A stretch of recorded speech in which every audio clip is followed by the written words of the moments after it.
Psigama. Psigama foi o termo oficializado no Congresso Internacional de Utrecht em 1953, na Holanda, para designar o princípio dos fenômenos paranormais. A expressão psigama provém das letras gregas psi, início da palavra psique, que significa alma, e gama, primeira letra da palavra gnosis, que significa conhecimento. Há dois tipos de conhecimento parapsicológico: conhecimento parapsicológico paranormal, imaterial, não importando distância nem tempo, logo espiritual, e se é espiritual, é próprio da alma. Conhecimento parapsicológico extranormal, próprio do corpo, dos sentidos, sensorial, como a hiperestesia indireta do pensamento, a curta distância. Em todas as épocas e povos, há relatos de pessoas em que se conhecem fatos longínquos e mesmo futuros. Tal conhecimento não pode se atribuir aos sentidos.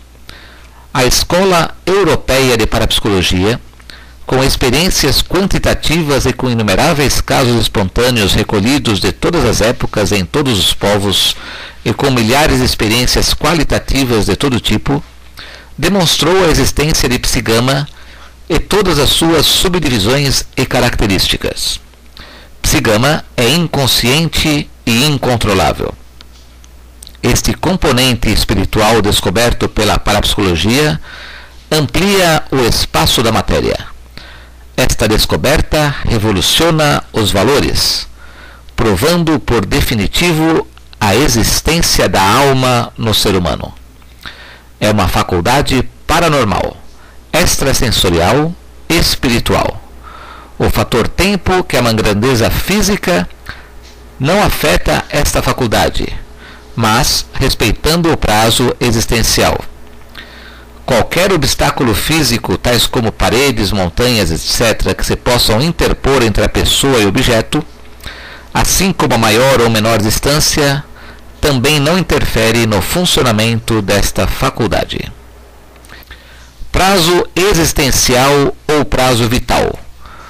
Uma característica interessante da psigama é que essa independência do tempo se limita a um tempo de mais ou menos 200 anos, entre passado e futuro. Esta restrição se observou através dos muitos e muitos casos, ou seja, não se adivinha ou capta fora desse limite de tempo. Nunca se adivinha algo muito futuro ou muito antigo, por exemplo, os hieróglifos que os egiptólogos arqueólogos não conseguiram decifrar. E as precognições são sempre em nossa terra. Nunca se adivinha um segredo astronômico, por exemplo. Sempre de pessoa sobre pessoa. E no prazo vital, isto é, avô, o pai, adivinho, filho e neto, com que o adivinho coexista, nem que seja por um instante. É necessário que entre a pessoa que está tendo a precognição e o fato ou pessoa objeto do conhecimento haja alguma relação psíquica. Psigama engloba todos os fenômenos paranormais. No âmbito do consciente, tem-se a adivinhação do pensamento. Uma pessoa capta conscientemente um pensamento, geralmente em experiências em laboratórios com imagens. No âmbito do inconsciente, divide-se em telepatia sobre o inconsciente excitado. Uma pessoa capta o que outra pessoa captou, mas está no seu inconsciente. E sugestão telepática. Uma pessoa se sugestionar por uma sugestão à distância. Em relação ao tempo, divide-se em simulcognição, conhecimento de algo presente; retrocognição, conhecimento de algo passado; e precognição, conhecimento de algo futuro. Em relação ao objeto da percepção, psigama divide-se em telepatia, adivinhação sobre um pensamento consciente ou inconsciente; e clarividência, adivinhação sobre um fato ou objeto, um incêndio, por exemplo. A clarividência, conhecimento direto do objeto ou fato, é apenas uma teoria, porque tal conhecimento poderia ser obtido através do pensamento ou lembrança de alguma pessoa no presente, no passado ou no futuro. E então seria telepatia. Telepatia. Telepatia significa etimologicamente sofrimento à distância. Sofrimento porque o investigador inglês Frederick Myers, em 1882, comprovou que era por ocasião de acontecimentos tristes que com mais frequência sucedia o conhecimento paranormal. Mas logo a palavra telepatia se tomou no sentido mais geral, de sensação à distância ou percepção à distância.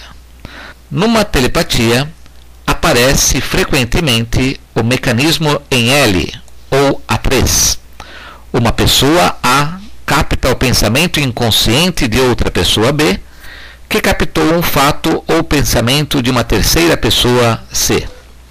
Exemplo: o sensitivo sueco Emanuel Swedenborg, enquanto jantava com o industrial, comunica que a fábrica do amigo estava pegando fogo.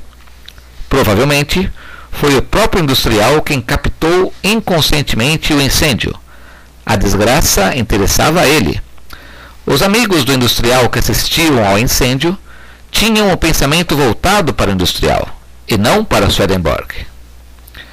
Conhecer por telepatia, ou IP, hiperestesia indireta do pensamento, as ideias excitadas no inconsciente de outra pessoa, é mais fácil e frequente do que adivinhar as ideias conscientes.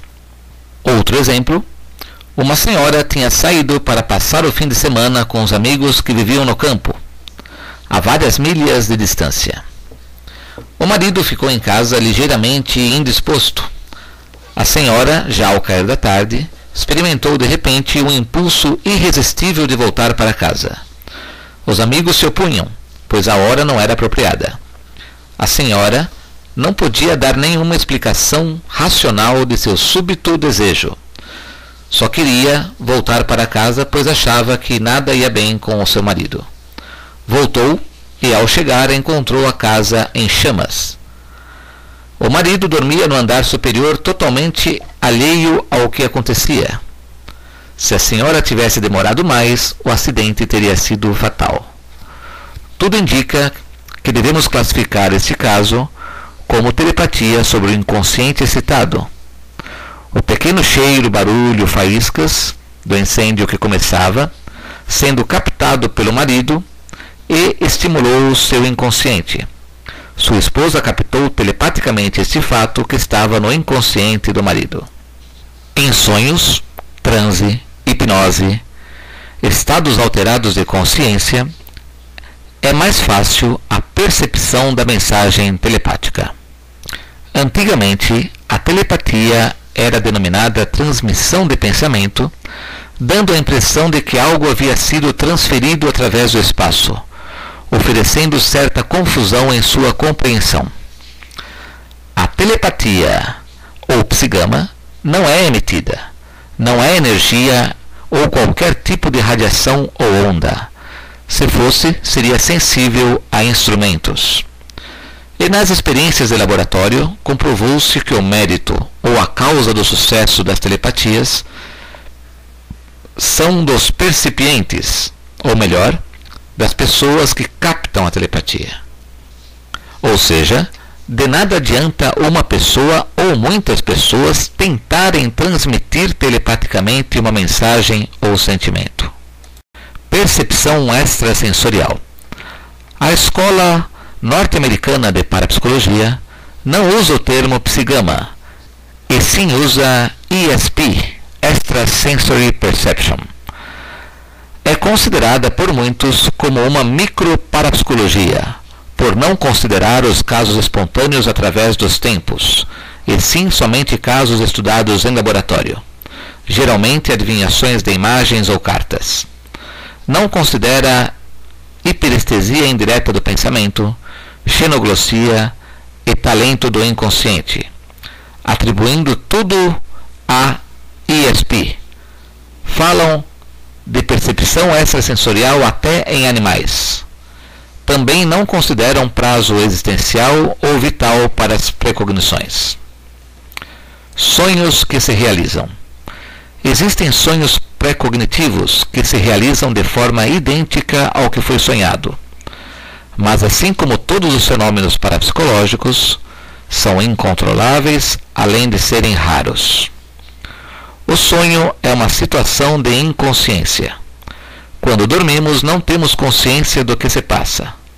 Isso facilita a manifestação das faculdades inconscientes. Alguma vez, pode manifestar-se em sonhos uma pré-cognição, geralmente para acontecimentos emotivos. Por força da emotividade, por exemplo, uma mãe pode sonhar com um acidente que dias depois o filho sofrerá. Em alguns sonhos também se dá o que em psicologia se chama paramnésia, que é uma perturbação do reconhecimento. A pessoa acha que já sonhou aquele fato, mas não sonhou. Isso se dá por alguns fatores de semelhanças ou sensações semelhantes no sonho e depois no fato real.